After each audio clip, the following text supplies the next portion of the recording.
So, I just stopped right there because if you're not going to help yourself, no one's going to help you. Well, they shouldn't help you, right? So, hey folks, I am taking a break. It is rather warm out. There is a breeze, and the breeze is just right with the pine right now. So the pine pollen is blowing in the breeze, and you look up and you're all yellow with pollen, and it looks like there's smoke in the air. So the wind is taking care of the pine pollen. A little bit of rain, which we're supposed to get tomorrow, will probably take care of the rest of that. So I've been really busy in my garden, and I hoed out my potatoes, my Pontiac Reds. I spread a little bit of sawdust around the Yukon, not the Yukon, the russets and the Kennebecks. That row there, and that will, some of them they're all coming up, but some of them are taller than the others, so I'm gonna give them another week, I think, before I really hoe them up good. But I'm standing in front of my hops, and you can see how much they've grown from, what was it, a couple weeks ago I stood here. But these hops here will completely cover that birdhouse, and they'll just bush right out. It's a beautiful, hops are really beautiful, folks. So, and then they'll start developing their combs, right? Now, hops is considered a bine, not a vine. They're considered hops bines, B-I-N-E-S, and they go crazy, folks. They're wild childs. So hops have like a Velcro on the leaves, and their bines are kind of Velcro-y. So it's really easy to train them. You just take one and just put it up next to another one. It'll stick right there. You try to reach your hand in through there, and they'll cling right to your arm. But it's not like, they're not like thistles. They're not like thorns. It's just like almost like Velcro that kind of sticks to anything, folks. So it is rather warm. I am going to take a break after this, and the garden is looking good. I will say, though, that a lot of the store-bought seeds that I bought this year, they're not doing very well. The ones I got at Lowe's and Baker Creek, specifically, folks. Now, I'm not sure what is going on with those seeds, but very, very poor germination. So I replanted my beets 3 times because I just wanted to get those store-bought seeds out of the way. And they were heirloom, folks, and they just didn't come up. The carrots, out of a 50-foot row, two plants come up, right? So I just went and got my saved beet seeds from last year and planted them, and they're coming up just fine. So I'm not really sure. I spoke to my sister, and I said, there's something really funky going on with the store-bought seeds, and she had heard that. And the first thing out of her mouth was, what are they doing to the seeds? So I have to wonder as well. I do. If it was just like from Lowe's, I would wonder if they just stored them wrong. But Baker Creek, they know to store their seeds appropriately, right? Whether they do or not, I don't know. I will tell you that I've had really good success with Baker Creek in the past. I'm not really sure what's happening this year. But last year we had the whole shutdown and everything. So who knows? Who knows? Maybe they were short on help. Maybe, I just don't know. I'm not going to speculate. All I know is that's wasted money and wasted time for me, right? That I do know. So that's why it's very important to collect your own seeds, folks. And I know I've been saying that, and I know a lot of other people have been saying that. But if you grow heirloom, you plant them, you collect the seeds, and you store them appropriately, then if they don't come up, then it's probably our fault on our end, right? So anyway, I wanna say that somebody said the other day, they said their life just got awfully complicated and went on to tell me that they just got a raise and they should have more money than they did the last pay period or the pay period before that. But they're running up short. And I said, well, they didn't know why they were running up short. They thought that maybe somebody was stealing money from them, or it was the bank's fault, but the bank turned out to be legit, and she lives alone, folks. So I don't I don't know. But she said all of a sudden she doesn't have any money. Well, I reminded her that gas prices are going up. I reminded her that food prices are going up, and people are being nickel and dimed to death. They just are nickel and dime to death. I said, so even though you got a raise, prices are going up faster, or the dollar bill is losing its worth faster than what she is able to make. So to have to tell an adult that they need to reevaluate their spending or to cut things that are not necessary in their life in order to make ends meet. An adult shouldn't have to tell another adult that. But I did, and she said, well, I just can't keep up with, she goes, I don't like being broke. I don't like being broke. I live paycheck to paycheck. I said, I understand that. I said, a lot of people, I go paycheck to paycheck, but I said, but I live very simple. I said, I have a nice garden. I said, I raise my birds. I said, the seeds are getting more expensive. Fertilizer's getting more expensive. Grain is getting more expensive, so I've got to cull some of my birds, and I've got to cut down on the feed and supplement with other things. I said, I'm growing food for the birds to help with the cost of, offset the cost of grain. Well, she got a little grumpy and told me that she didn't have birds and that she didn't have time for a garden, but she was going to go out, and she supposed that she needed a part-time job or to pick up extra shifts where she works. And I said, well, you got to pick up extra shifts at work or you get a part-time job. I said, you could take that time and you could grow a garden. She didn't want anything to do with the garden, folks. She just didn't want anything to do with the garden, and she was never going to raise birds. So, I just stopped right there. Because if you're not going to help yourself, no one's going to help you. Well, they shouldn't help you, right?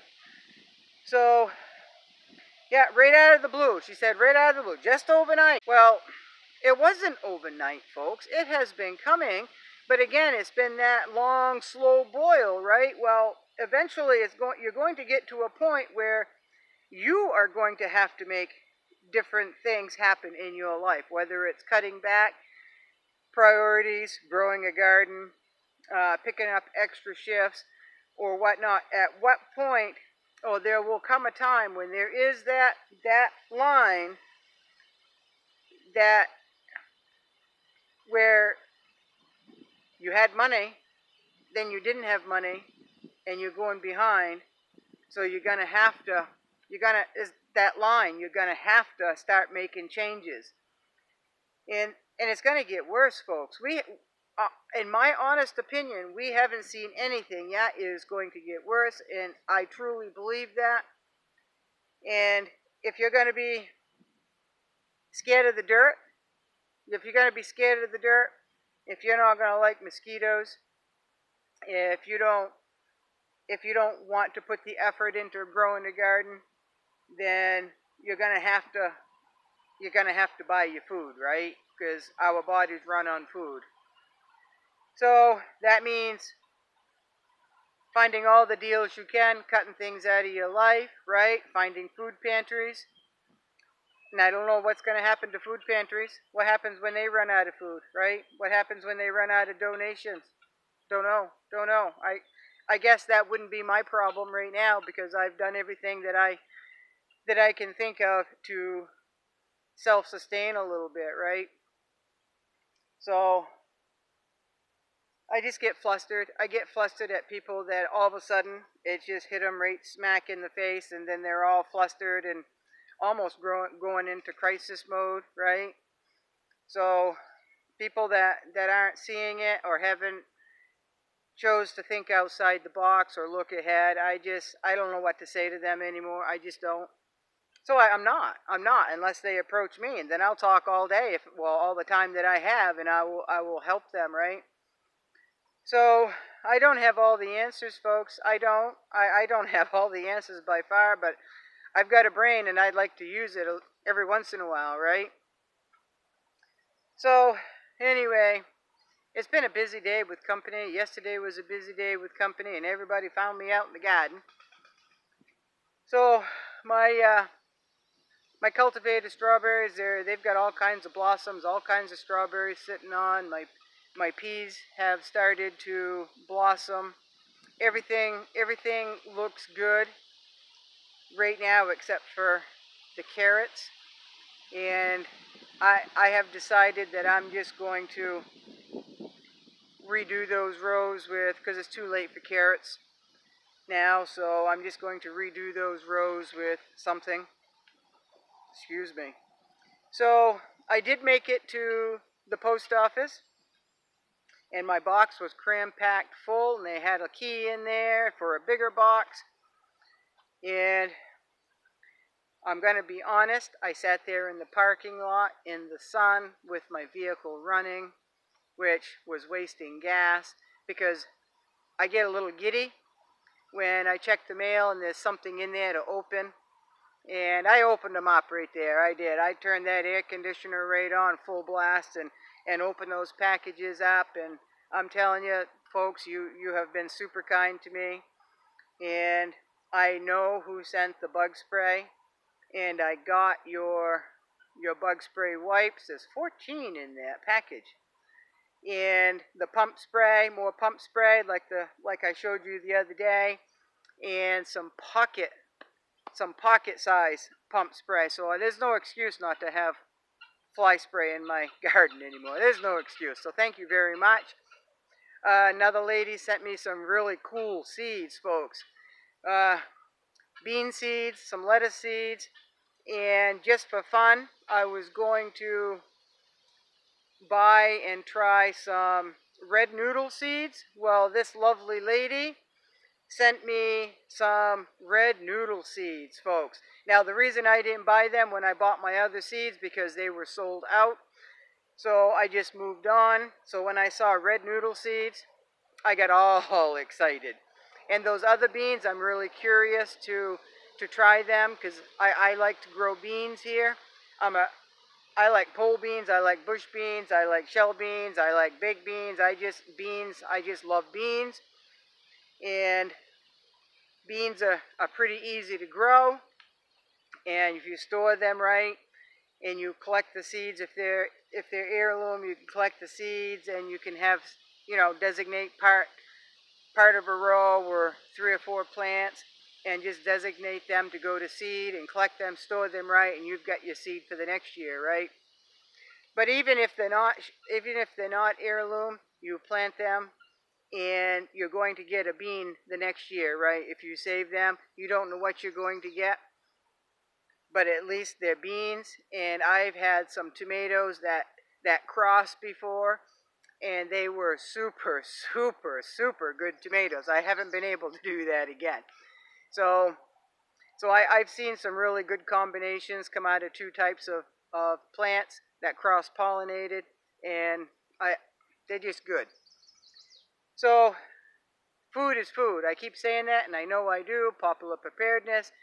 He said that the other day, and I had a big sigh of relief, because I thought I was the only idiot saying that. Well, now there's 2 of us saying that, so I feel a little bit better about that. I was beginning to wonder if my thinking was wrong, but I know it's not. So, but food is food, and you might come up with your own little variety from cross-pollinating. It is what it is, folks, and it's kind of exciting. But if you do want to save your seeds and your heirloom seeds, and you want to keep them pure, you've got to plant them so far away from each other. So you're going to have to do your own research. I know there's some nice books out there on seed saving. So those are always nice to get. But anyway, I am getting rather warm. I'm in here in the sun. But I just wanted to show you an update on the hops. They're doing very well, and they're easy to train.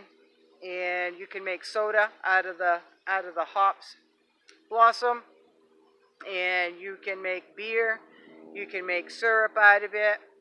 The cones, when they are dry, they smell very citrusy. So maybe you can make little, I don't know, maybe you could make scented candles out of them. I don't know, but they smell awful pretty, folks.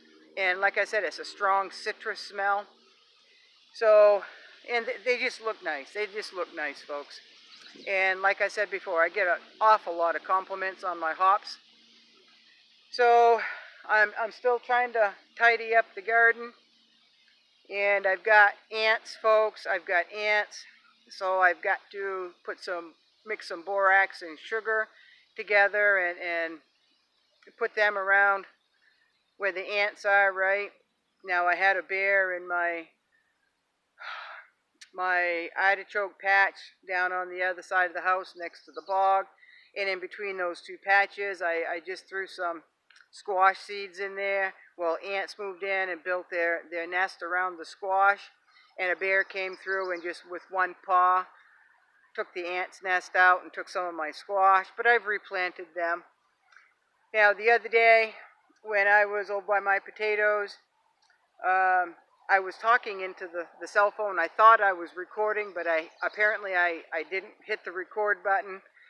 But there was a bear about 30 yards from me and just kind of walking, because it's really thick there.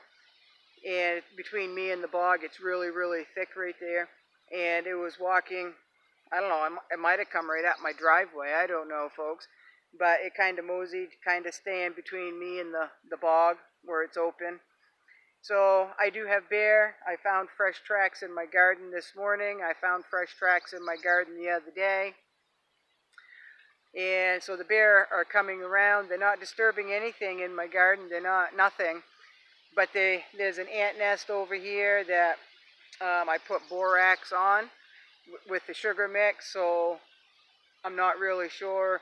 I would think bears like sweet stuff, but probably the borax kind of kept the bear away too. I don't know, but it hasn't touched that nest. But maybe the ants are dead in there, and maybe it wasn't drawn to that ant's nest. That could have happened too, because who knows, right? Who knows what bear do? But anyway, this is getting long. I've got to go to bed early tonight, and life is still good, right? Life is still good, and we'll make it through this, folks. We'll just make it through it one way or the other. It's going to depend on us if we make it through. No one's going to come and save you because you have a pretty smile, folks. They're just going to ask you, well, they should ask you what the hell you've been doing to help yourself, and why haven't you seen this coming, even though it's been a long, slow boil, folks. If you go to the gas station, and it used to be $2.19 a year ago for gas, and all of a sudden it's up to, within a year, right, overnight, as this lady said, it's up to $5 a gallon. You didn't pay attention this last year, apparently. So, sweat, folks, pretty warm.